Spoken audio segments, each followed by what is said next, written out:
ছোটবেলায় আমার কাকুর বাড়িতে ছিল জামরুল। দেখে নিশ্চয়ই চিনতে পাচ্ছেন। না, চিনতে পারেননি? পেয়ারা ভেবেছিলেন? না না, এটা পেয়ারা নয়, এটা জামরুল।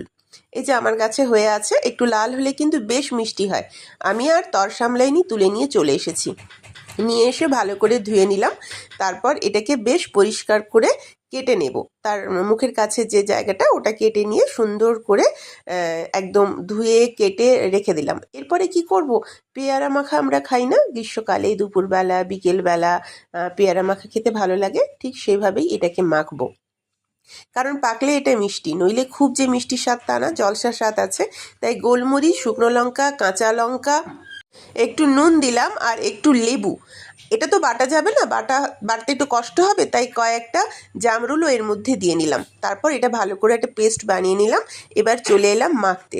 কি সুন্দর কাটাগুলো দেখতে লাগছে। এর উপরে পুরো এটা আমি মেখে নেব। এই যে মশলাটা রেডি করেছি, এই মশলার সাথে আমি দিলাম একটু আচার আর দেব একটু কাসুন্দি।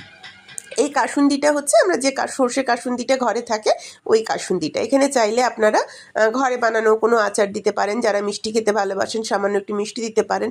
লেবুর স্বাদটা যে যার মতো। আমি খেয়ে দেখলাম একটু নুনের ভাগটা দিতে লাগবে, তাই আরও একটু নুন দিয়ে নিলাম। এই নুন, লেবু, লঙ্কা সবের সাথে এই জামরুলের যে মিষ্টি ভাব আছে, সেটা দিলে কিন্তু দারুণ একটা জিনিস হয়ে যায়।